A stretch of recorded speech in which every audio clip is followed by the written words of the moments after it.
આવા ભજન કુંભારાણાની કચેરીમાં કુંભારાણા આસન ઉપર બેઠા છે, નિરલબાઈ રામસાગરમાં ભજન સંભળાવે. આવું એક દ્રશ્ય આવ્યું છે. પણ એક દી બન્યું એવું કે નિરલબાના લગ્ન નહોતા થયા, કુંભારાણા કચેરીમાં બેઠા અને બરોબર 12 વાગ્યે ભજનની જમાવટ અને એમાં એક ગઢવી આવ્યા અને કેવું ચિત્ર ઊભું થયું. કચેરીમાં ભજનવાણી, ઉત્તર દિશાથી એક તારણ આવ્યા રે,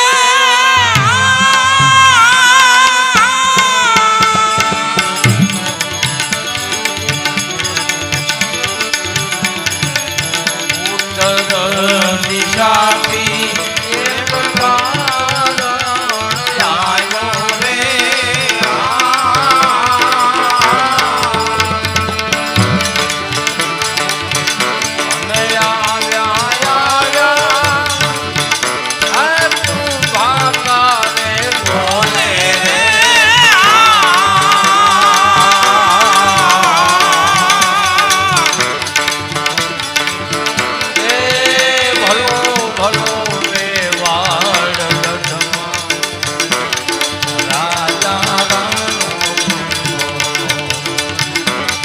કુંભાને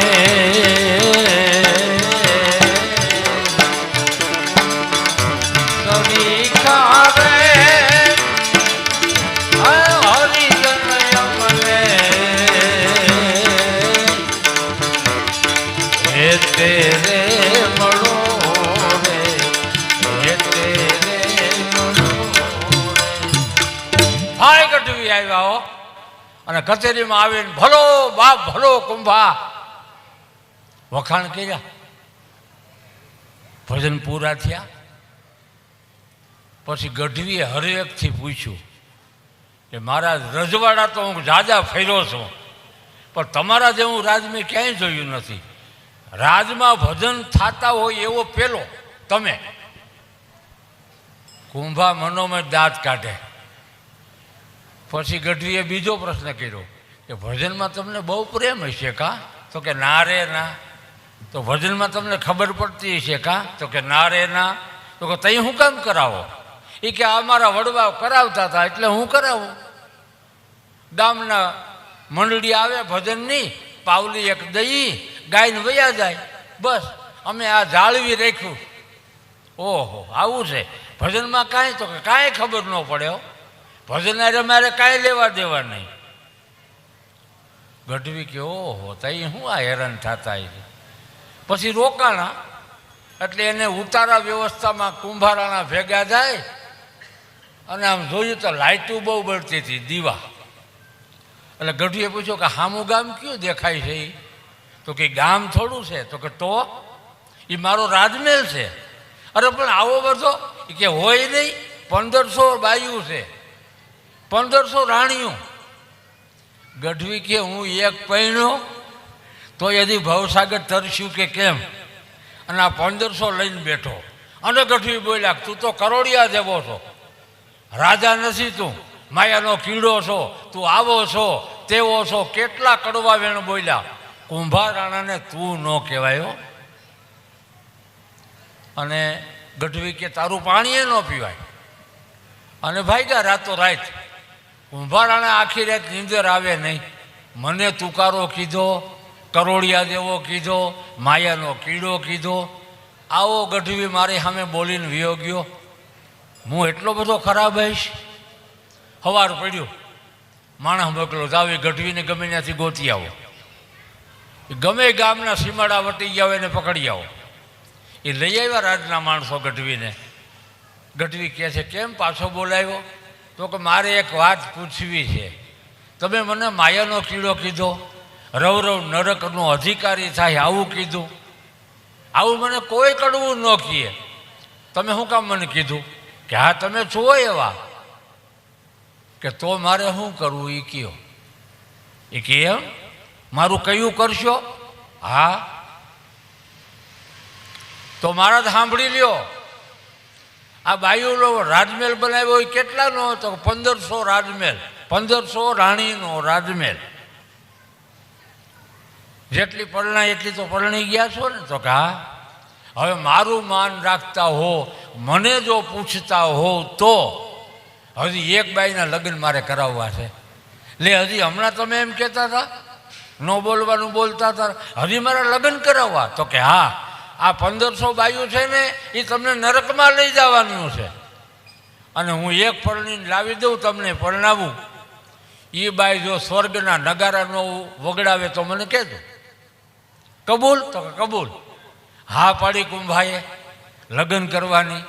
અને બાજુના રજવાડામાં નિરલબાઈ નામના એક બાઈ એની હારે વ્યવિશાળનું નક્કી કરીને આવ્યા. કુંભા મહારાજે કે નક્કી થઈ ગયું, આપણે જાન લઈને જ જવાનું છે. તાવળી સમાચાર આવ્યા કે બાપા અમારી વાત સાચી, તમે રાજ કહેવાઓ, આબુગઢના રાજા કહેવાઓ, અમે નાના ખેડૂ કહેવાય, અમે તમને સાચવી ન હગીએ. પણ એ તો બધું ઠીક, પણ મારી દીકરીને એક ટેવ છે. કયો ને? એટલે 4 ભજન ગાયા વિના નીંદર આવતી નથી. જો આ કબૂલ રાખો તો લગ્ન કરવા છે, નકર નથી કરવા. કુંભોરાનો મનમાં કહે તો બહુ સારી વાત કહેવાય, ઘરના જ કલાકાર થઈ જાય. પાવલી દેવી નહીં, ભલે ને કાયમ બોલ્યા કરે. કબૂલ જાઓ. અને હા પાડી.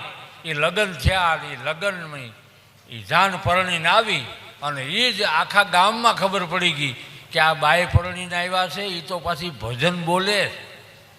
તો કે આજ રાતે એનો પ્રોગ્રામ છે, તો કે હાલો ને સાંભળવા જઈએ. હવે સાંભળવામાં ગામને તો કંઈ બોલાવવા પણ હતું નહીં. 1500 તો ગરાગ એની ઘેરે જ હતા. એ આમ બુગણ પાથરા ગાડલા પથરાઈ ગયા ને એ બાયું મંડ્યું આવવા. થોડીક વાર થઈ તો સામે સિંહાસન આવ્યું, ચાંદીનું મઢેલું. આ બાજુ કુંભારાણા બેઠા, આ બાજુ નિરલબાઈ બેઠા. ત્યાં થોડીક વારથી એક માણસ આવ્યો રામસાગર ને મજીરા લઈ. એ નિરલબાઈને રામસાગર આપ્યો અને એક હાથમાં મજીરું બાંધ્યું અને હામાં સિંહાસન ઉપર બેઠા અને શરૂઆત કરી, મહારાજ જો હું ભજન બોલું એ ગુરુના ઘરની વાણી છે, મારા કાંઈ બનાવેલા નથી, છતાંય તમે સત્ય કરી માનજો. તો કે હા. સાંભળશો? તો કે હા.